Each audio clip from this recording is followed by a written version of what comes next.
Assalamualaikum warahmatullahi wabarakatuh. Waalaikumsalam warahmatullahi wabarakatuh.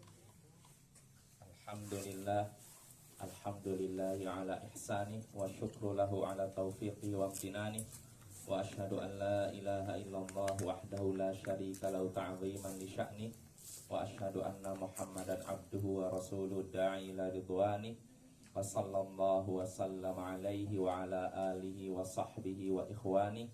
Amma ba'd. Ayyuhal ikhwa wal akhwat, a'azzani wa a'azzakumullah. Saudara-saudariku yang semoga dimuliakan oleh Allah, kita bertemu kembali di malam Sabtu untuk mengkaji tafsir Al-Quran menggunakan kitab tafsir Jalalain karya Imam Jalaluddin As-Suyuti dan Jalaluddin Al-Mahalli. Pada pertemuan sebelumnya kita masih di surat Al-Qamar, dan pada pertemuan sebelumnya kita sudah menyelesaikan sampai pembahasan ayat 22 ya, kisah tentang pembangkangan atau pendustaan yang dilakukan oleh kaum Ad terhadap Nabi Hud ya. Jadi kaum Ad mendustakan Nabi Hud, maka Allah pun siksa mereka dengan dikirim angin yang keras, angin yang dahsyat sebanyak berapa? 7 hari 7 malam 8 hari ya, terus menerus, dan mencabut angin itu yang angin dingin juga, yang suhu yang sangat dingin juga. Ya, dingin. Dan angin tersebut mencabut mereka, mengangkat mereka dari tempat persembunyian mereka di dalam tanah, sehingga mereka seperti batang-batang pohon kurma yang berkelimpangan, tercabut ya. Nah, itu yang sudah kita bahas pada pertemuan sebelumnya, siksa yang menimpa kaum Ad ya. Sekarang kita masuk pembahasan baru, yaitu tentang kisah kaum Tsamud ya, ayat 23. A'udzu billahi minasyaitonir rajim.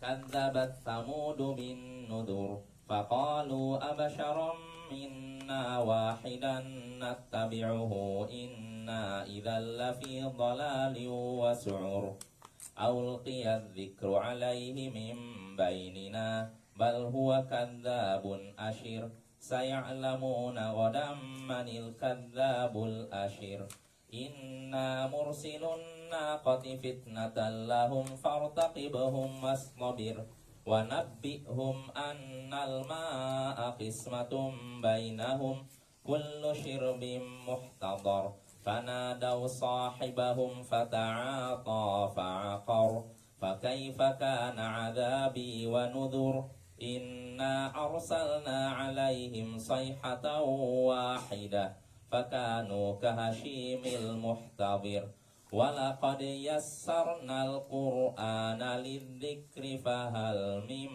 muddakir. Kadzabat Tsamud bin nudur. Tsamud telah mendustakan peringatan. Faqalu abasharam minna wahidan nattabi'u. Mereka berkata, apakah seorang manusia di antara kita akan kita ikuti? Inna idzal lafi dhalali wa su'ur. Kalau begitu, tentu kita benar-benar sesat dan gila. A'ulqiyad dzikru 'alaihi min bainina. Apakah wahyu turun kepadanya di antara kita? Bahkan dia itu seorang pendusta lagi sombong. Saya'lamuna ghadan manil kadzabul ashir. Kelak mereka akan tahu siapa yang pendusta dan siapa yang sombong. Inna mursilun naqati fitnatal lahum fartaqibuhum wastabir. Sesungguhnya kami mengirim unta betina sebagai cobaan bagi mereka, maka tunggulah mereka dan bersabarlah. Habis ini dulu ya, kita bahas Bapak. Di sini Allah nyatakan kaum Tsamud telah mendustakan peringatan. Siapa itu Tsamud? Umatnya Nabi Saleh yang tinggal di negeri Hijr. Hijr itu Yaman. Hijr bukan Yaman. Kalau Yaman itu apa? Kaum Ad. Tsamud, ya, jadi antara Madinah dengan Syam. Saya juga nggak tahu letaknya di sebelah mana, yang jelas kurang lebih itu. entah sudah masuk ke Yordan atau masih di Arab Saudi atau di perbatasan, Allahu a'lam. Karena saya belum berkunjung. Ada yang pernah berkunjung? Pak Sunari sebenarnya pernah ya? Nggak tahu. Internet. Nggak, siapa tahu pernah. Atau minimal pernah lihat di internet seperti apa kampung Hijr gitu ya. Berkunjung di YouTube. Iya, iya. Ya saya sendiri belum tahu, yang jelas kata para ulama disebutkan bahwasanya Hijr itu antara Madinah dengan Syam, letaknya di situ. Nah itu, kaum Tsamud telah mendustakan peringatan. Peringatan yang diberikan siapa? Nabi Saleh ya, Nabi Saleh. Di sini kata Imam Al-Mahalli, kaum Tsamud telah mendustakan peringatan. Ai bil umur allati anzarahum biha nabiyyuhum salihun illam yu'minu bihi wa yattabi'u. Kaum Tsamud telah mendustakan peringatan, maksudnya perkara-perkara yang sudah diperingatkan oleh nabi mereka, yakni Saleh. Jadi kaum Tsamud telah mendustakan peringatan yang sudah diingatkan oleh nabi mereka Saleh jika mereka tidak mau beriman kepadanya dan mengikutinya. Artinya Nabi Saleh memberikan ancaman. Jadi pertama Nabi Saleh tentu saja nggak mungkin ngancam ya. Pertama ngajak supaya kaum Tsamud beriman kepada Allah, mengesahkan Allah, beriman kepada beliau Nabi Saleh. Namun tatkala mereka ini tidak mau, maka Nabi Saleh ingatkan tentang apa? Siksa. Kalau tidak mau ini, inni akhafu alaikum adzab yaumin alim. Aku takut kalian tertimpa siksa yang pedih. Diingatkan, kalau kalian tidak mau beriman, kalian akan mendapat siksa, bencana, musibah, malapetaka. Ya ini, maksudnya di sini ya tadi kaum Tsamud telah mendustakan peringatan, maksudnya peringatan ini bisa diterjemahkan ancaman. Ancaman siapa? Nabi Saleh ya, kepada mereka. Nah di sini, Bapak, oh ya ada, saya kelewat satu baris ya. Kaum Tsamud telah mendustakan peringatan. Faqalu, lalu mereka pun berkata, abasyaram minna wahidan nattabi'u. Apakah satu orang manusia di antara kita akan kita ikuti? Apakah satu orang manusia, seorang manusia di antara kita akan kami ikuti? Di sini pertanyaan, ya tidak? Betul? Betul. Apakah seorang manusia di antara kita? Karena Nabi Saleh kan manusia kan? Termasuk kaum Tsamud kan? Karena setiap nabi diutus kepada kaumnya masing-masing. Ini sebelum Nabi siapa? Muhammad. Adapun Nabi Muhammad SAW diutus kepada seluruh manusia. Nah, ini Nabi Saleh diutus kepada kaum Tsamud. Berarti Nabi Saleh termasuk kaum Tsamud, iya tidak? Ya kan dari asalnya situ. Nah, ketika Nabi Saleh diutus oleh Allah kepada kaum Tsamud, ngajak mereka mengesahkan Allah, beribadah hanya kepada Allah semata, dan memperingatkan mereka dari siksa kalau tidak mau beriman, maka mereka berkata, apakah seorang manusia di antara kita akan kita ikuti?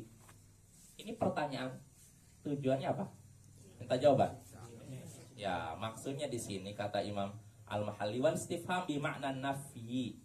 Pertanyaan di sini maksudnya untuk meniadakan. Wal ma'al makna kaifa nattabi'uhu wa nahnu jama'atun katsiratun wa huwa wahidun minna wa laysa bimalik.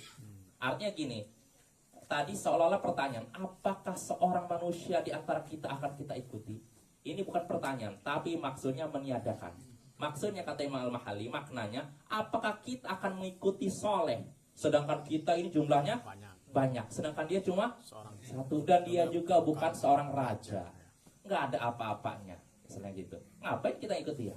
Dia manusia biasa, sama seperti kita. Jelas apa ya? Ini maksudnya. Jadi bagaimana bisa kami mengikuti Saleh, sedangkan kita ini jumlahnya lebih banyak, dia cuma satu dan dia juga bukan raja. Gak mungkin kita ngikutinya. Makanya kata Imam Al-Mahalli, maksudnya la nattabi'u, kami tidak akan mengikutinya, gak pantas untuk mengikutinya. Inna idzal lafi dhalali wa su'ur. Jika demikian, kalau kita tetap mengikuti, tentu kita ini benar-benar Gila. sesat dan gila. Ya. Kata Imam Al-Mahalli, ini taba'nahu, kalau kita tetap mengikuti Saleh, idzal, kalau begina, sesungguhnya kami, idzan, kalau begitu, lafi dhalal, benar-benar sesat. Sesat itu dhahabun aniswab, hilang dari kebenaran. Orang yang sesat namanya orang yang Hilang dari ya, atau melenceng dari kebenaran. Wasu'ur, dan gila.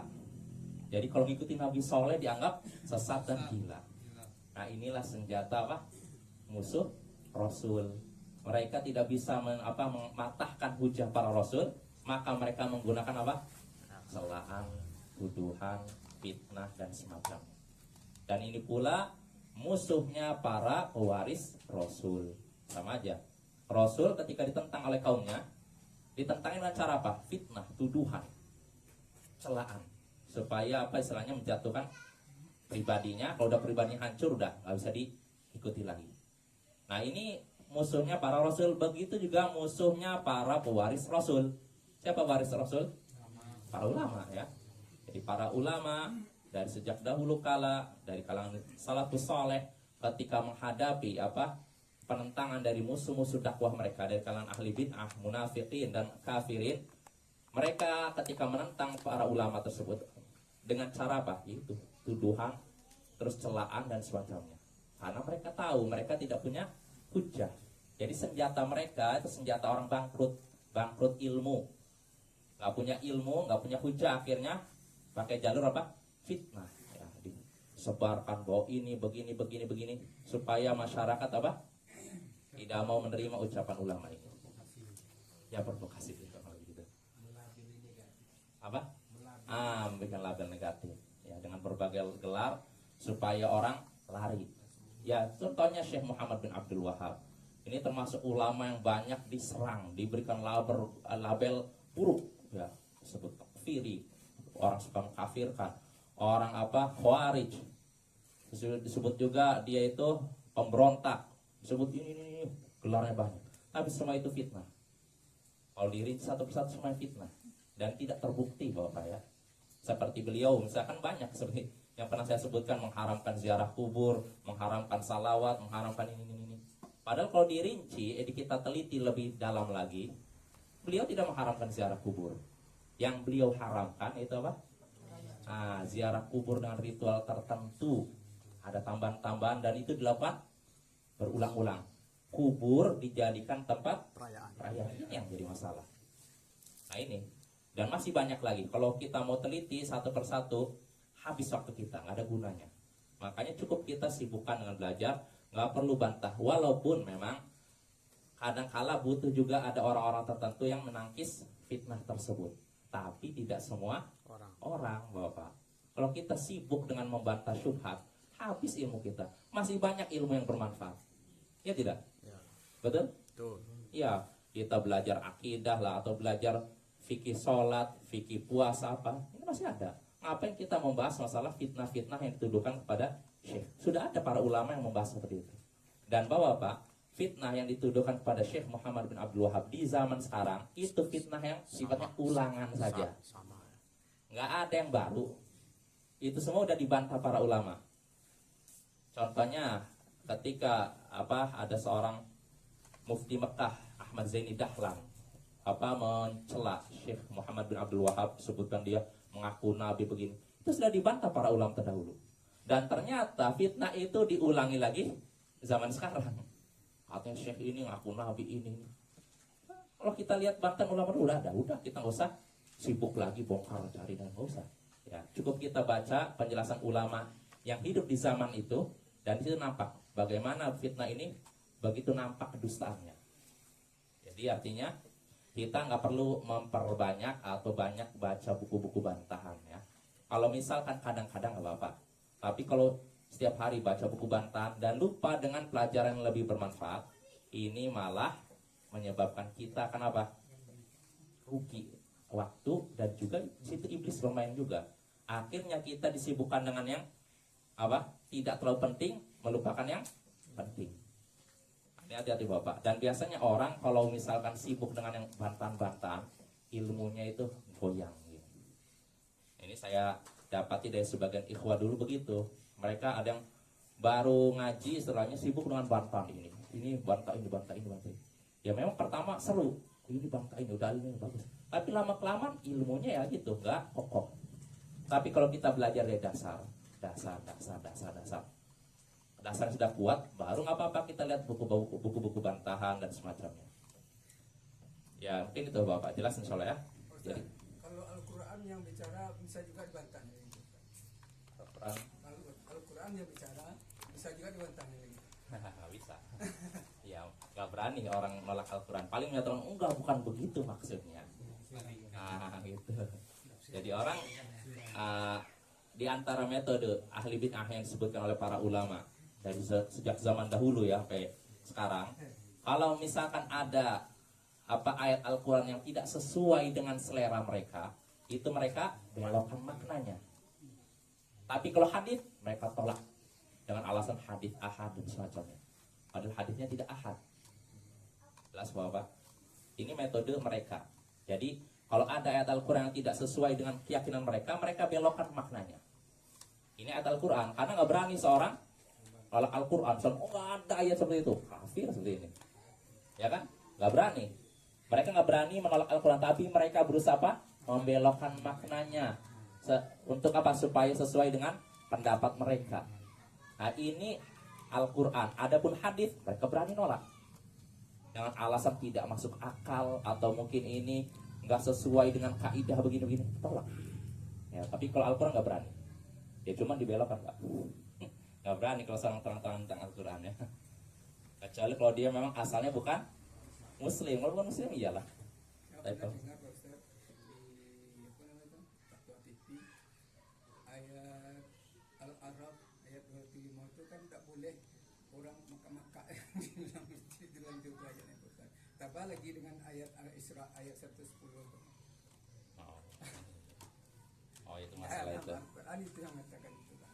Iya. Ya itu pembahasan itu Bapak ya. Panjang itu pembahasan apakah jahar atau tidak. Ya kesimpulannya bagi ulama yang berpendapat dikeraskan sekalipun, zikir dikeraskan, mereka pun mensyaratkan tidak berlebihan gitu. Itu kita berpendapat masalah zikir mengeraskan zikir ya, bukan mengeraskan doa. Adapun mengeraskan doa, tidak. Imam As-Suyuti sendiri menyatakan itu perbuatan bid'ah. Sedang sholat aja Pak Ustaz, tidak boleh dikeraskan, hampir pertengahan. Sedang Al-Quran Iya. Iya. Hampir pertengahan, Iya, yang terlalu keras, yang terlalu lembut. Iya. Itulah Pak. Mudah-mudahan kita diberi hidayah semuanya oleh Allah. Ya kita lanjut Bapak ya. Ya artinya nggak ada, saya yakin orang yang mengaku muslim berani terang-terangan tentang Al-Quran. Yang berani itu biasanya mereka membelokkan makna Al-Quran supaya sesuai dengan apa? Prinsip mereka.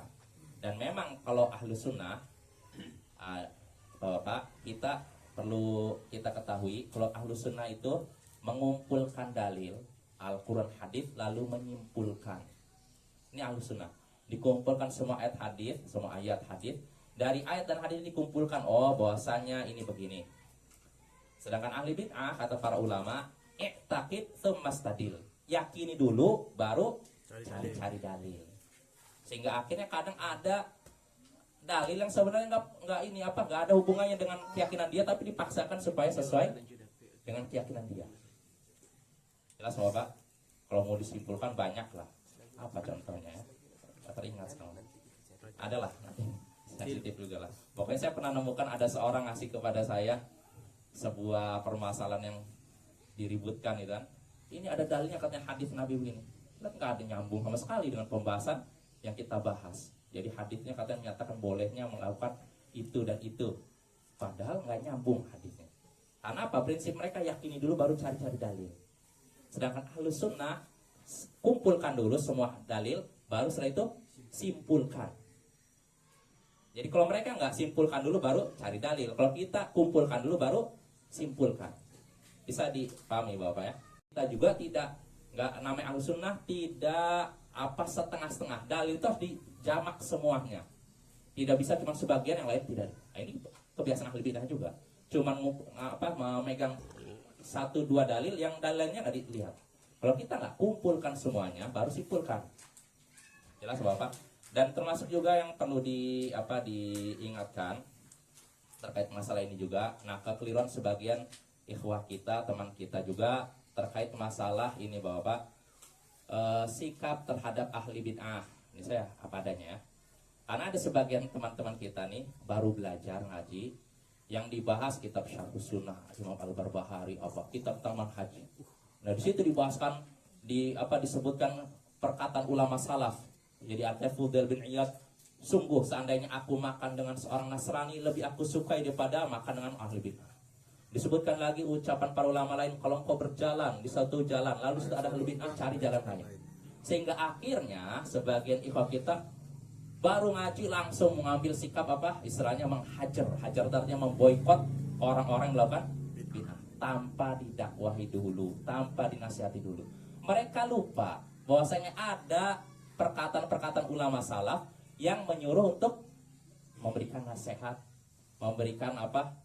Mendakwahi dulu sebelum bersikap seperti tadi.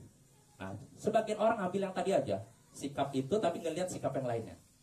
Jadi kita harus sebelum bersikap kita kumpulkan semua perkataan ulama salaf.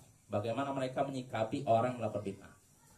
Jadi yang dibayangkan sebagian orang, jadi itu setiap ada orang melakukan bid'ah, sikapnya harus berpaling muka, bermuka masam, tidak mengucapkan salam, tidak menjawab salam. Mereka memang ada sandarannya dari ucapan ulama salaf, ulama terdahulu, tabi'in, tabi'in ada.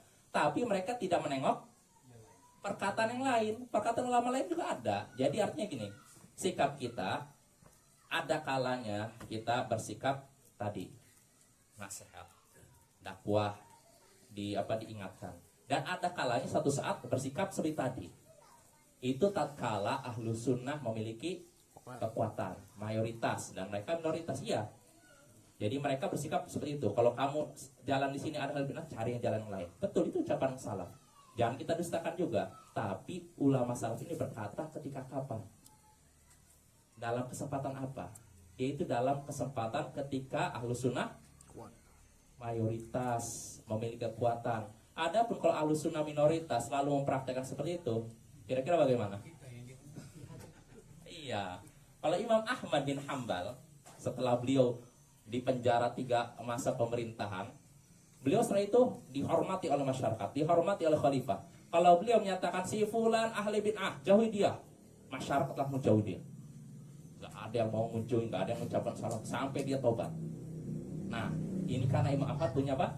Kekuatan. Adapun kalau ahlu sunnah minoritas, lalu mengatakan jangan ini fulan, jangan dekati. Kira-kira bagaimana? Yang terjadi? Usir nanti harus. Ya, jadi Bapak, yaitu masukan mungkin kalau di sini insya Allah ada lah. Jadi sebagian ikhwah di beberapa daerah mereka baru ngaji, tapi yang dibacanya kitab-kitab yang berat, yaitu kitab tentang manhaj, membahas tentang sikap ulama salaf terhadap ahli bid'ah. Mereka baca yang itu tapi tidak baca yang lain, sehingga sikapnya frontal, tidak hikmah. Jelas Bapak ya. Jadi ahlu sunnah itu dalam bersikap mengumpulkan semua dalil baru bersikap. Jadi bukan setengah-setengah. Jelas? Jadi setelah kumpulkan dalil baru berikan kesimpulan lalu bersikap. Jadi jangan sama dengan ahli bid'ah. Ahli bid'ah buat kesimpulan dulu, yakini dulu baru cari dalil. Jelas? Ya. Jelas Pak ya? Tadi masalah tadi ya. Ya kalau kita memang dalam masalah terkait tadi permasalahan apakah itu dikeraskan atau enggak ya sudah jelas lah. Bahwasanya kalau masalah zikir ya memang kita keras, sebagian menyatakan sir, sebagian keras. Itu masalah zikir. Adapun doa sudah kita bahas, nggak ada ulama satupun yang menganjurkan untuk itu. Lanjut Bapak. Ya kita kembali lagi tadi kaum Thamud mendustakan peringatan yang diberikan oleh siapa? Nabi Saleh. Lalu mereka berkata, apakah seorang manusia di antara kita akan kami ikuti? Sesungguhnya kalau kita tetap mengikutinya, maka kita benar-benar berada dalam kesesatan dan gila. Bayangkan, dibilang gila kalau kita ikuti dia. Padahal Nabi Saleh ini orang yang apa? Soleh kan? Namanya Soleh. Masa ngikuti dia dianggap sesat dan gila. Ya, luar biasa. A'ulqiya dzikru alaihi min bainina bal huwa kadzabun asyir. Apakah wahyu diturunkan kepadanya di antara kita? Sebenarnya dia itu pendusta dan sangat sombong. Bayangkan, ucapannya sudah melampaui batas. Seandainya kaum Thamud mendustakan Nabi Saleh, tidak mau ikut, sampai situ saja, ini masih ringan kan?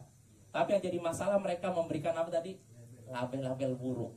Kalau kita ikut dia berarti kita sesat dan gila. Terus kata dia, apakah wahyu mungkin turun kepadanya? Dia ini pendusta dan sombong. Hah? Ya itulah makanya. Ya ngeri sekali ya. Ya, di sini kata Imam Al-Mahalli penjelasannya, ya. Jadi aul qiyad dzikru alai min bainina, apakah wahyu turun kepadanya di antara kita? Ailam yuha ilaina. Ini juga pertanyaan, tapi maksudnya bukan minta jawaban. Apakah wahyu turun kepada dia di antara kita? Ini kan pertanyaan kan? Tapi maksudnya bukan minta jawaban. Maksudnya apa tadi? Meniadakan. Maksudnya lam yuha ilai. Tidak ada wahyu yang turun kepadanya. Kepada siapa? Soleh. Ya, tidak ada wahyu yang turun kepadanya. Ya. Bal huwa kadzabun asyir. Bahkan Soleh ini adalah pendusta dan sombong. Kan gila, maaf. Sombong ya. Maksudnya dusta dalam apa? Fi qauli innahu uhiya ilai ma dzukir. Maksudnya dia dusta terkait ucapannya bahwa dia dapat wahyu. Bohong dia tuh, dia nggak dapat wahyu. Dia itu tidak mendapat wahyu, bahkan dia itu asyir, mutakabbir bator, dia itu sombong, angkuh. Bayangkan, apa mungkin seorang nabi angkuh, Bapak? Tidak. Ya itulah. Kita tuh bingung ya. Orang yang ini apa yang dusta, apa yang jujur dibilang dusta. Orang yang rendah hati dibilang sombong. Tidak bergaul.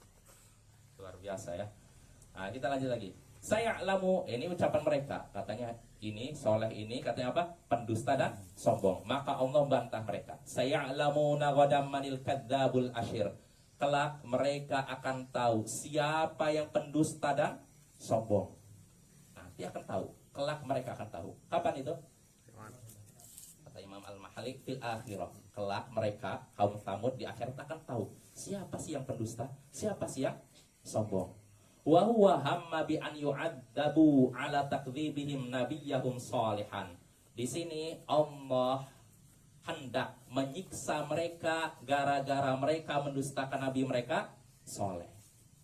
Jadi ketika Allah nyatakan kelak mereka akan tahu siapa yang pendusta dan sombong. Maksudnya di sini Allah hendak apa? Hendak menyiksa mereka. Ya kan sama seperti ini, sama seperti kita kalau misalnya ngomong ke anak kita, dikasih tahu nggak mau sadar, kamu besok akan tahu apa yang terjadi. Maksudnya apa itu? Ancaman kan, bukan sekedar kabar kan? Nah ini bulan di sini Allah. Di sini Allah maksudnya memberikan ancaman. Kelak mereka akan tahu siapa yang dusta dan sombong. Artinya Allah hendak menyiksa mereka ya, gara-gara mereka apa? Mendustakan Nabi Saleh, Rasul mereka. Apa siksa yang Allah kirim siksa yang Allah kirim kepada mereka? Nah, di sini Allah menyiksanya dengan lewat sebab. Jadi segala sesuatu itu ada sebabnya. Nah, sebabnya apa? Di sini Allah katakan inna mursilun naqati fitnatal lahum. Sesungguhnya kami kirim kepada mereka unta betina sebagai cobaan bagi mereka. Fartaqibhum, tunggulah mereka wahai saleh, wastabir, dan sabarlah. Ini sebab Allah menyiksa mereka. Allah menurunkan siksa kepada mereka lewat sebab. Allah berikan sebabnya. Sebabnya apa? Allah mengutus kepada mereka unta betina. Maksudnya apa? Mukhrijuha minal habbati as-sakhrati kama sa'alu. Artinya mereka Minta. Allah mengeluarkan unta betina tersebut dari batu besar yang ada di bukit tersebut. Bayangkan, kita kan nggak batu kok bisa keluar unta? Aneh tidak? Ajaib tidak Bapak? Nah, itulah mukjizat. Dan mukjizat untuk umat terdahulu seperti itu ya. Sesuatu yang seperti itu apa? Bikin apa? Yang ajaib-ajaib. Ajaib-ajaib ya. Nah, adapun di zaman Nabi Muhammad, mukjizat yang cocok untuk mereka yaitu kata-kata. Karena apa? Orang Arab di zaman itu mereka Syair sastranya sangat tinggi. dan berharga. Ketika Yunani, Romawi, Persia unggul dari sisi teknologi, orang Arab walaupun dianggap primitif, tertinggal, terbelakang, tapi mereka dari sisi sastra unggul. Makanya wajarlah kalau Nabi Muhammad membawa mukjizat berupa apa? Al-Quran yang bahasanya melebihi keindahan sastra Arab. Nah, itu Bapak ya. Nah, tapi kalau umat terdahulu enggak. Misalkan Nabi Isa di masa itu yang bisa dibilang perkara yang ajaib itu pengobatan. Kalau ada orang bisa mengobati, hebat. Kalau di zaman Nabi Muhammad, orang yang dimuliakan tuh para penyair. Kalau ada orang bisa mengucapkan syair, membuat syair, dihormati. walaupun dia miskin. Disediakan istilahnya tempat khusus. Masya Allah. Para penyairnya. Nah, tapi kalau zaman Nabi Isa, orang yang bisa apa? Mengobati. Makanya mukjizat Nabi Isa pun Iya, berupa pengobatan, bisa mengobati penyakit kusta, menghidupkan orang mati. mati. Ya. Apa?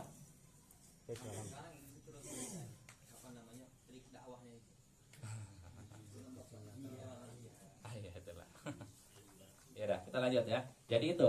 Jadi Allah menyiksa menyiksa kaum Tsamud dengan lewat sebabnya. Sebabnya yaitu Allah kirim kepada mereka unta betina, yaitu Allah keluarkan unta betina tersebut dari apa? Batu yang ada di bukit situ. Bukit kaum Tsamud, fitnatal lahum.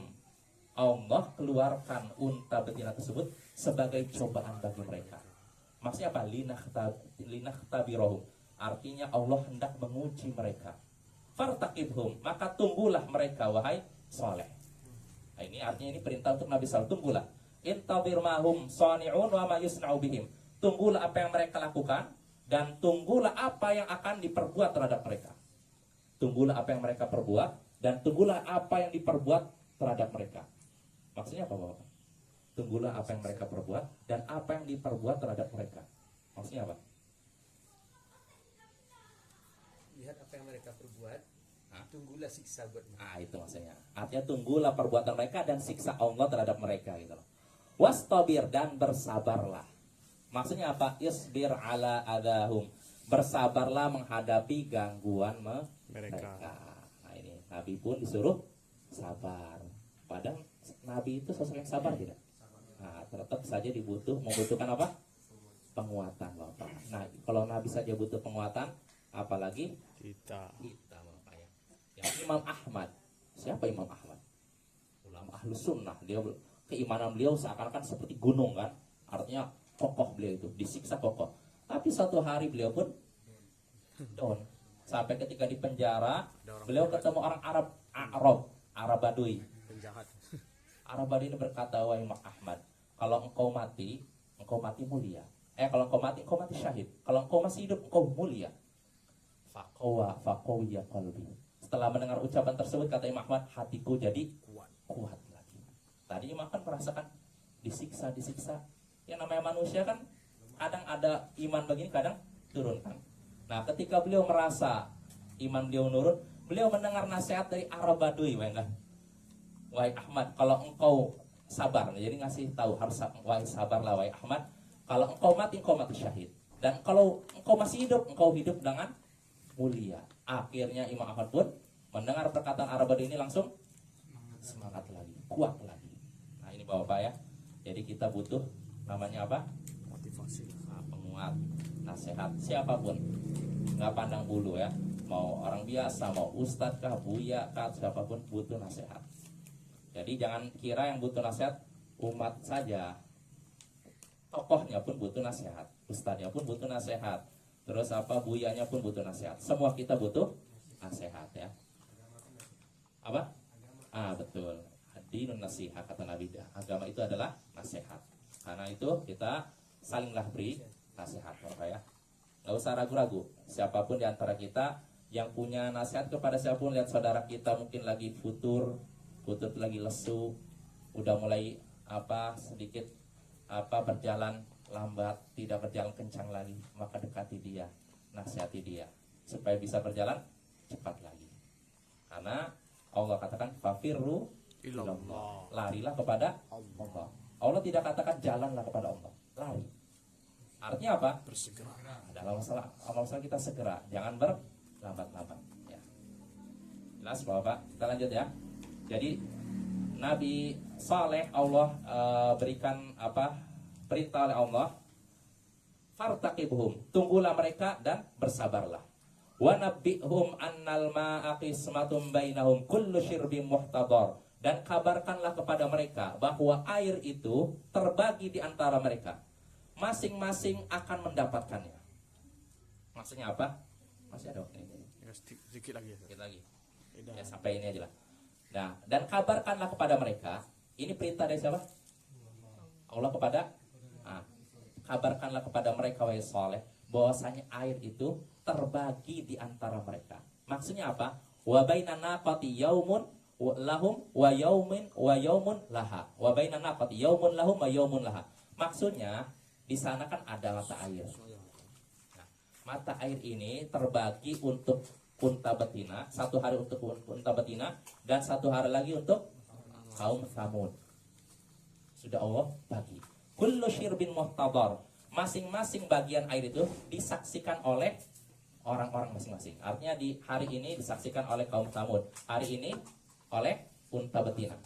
Jelas Bapak?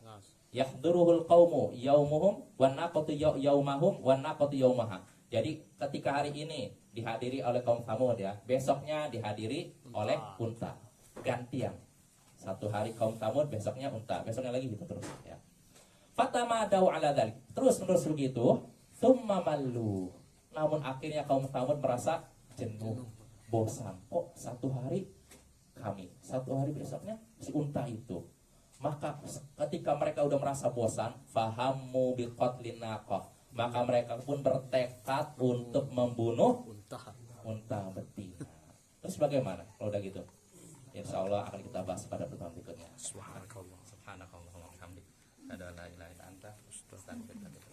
Assalamualaikum warahmatullahi wabarakatuh.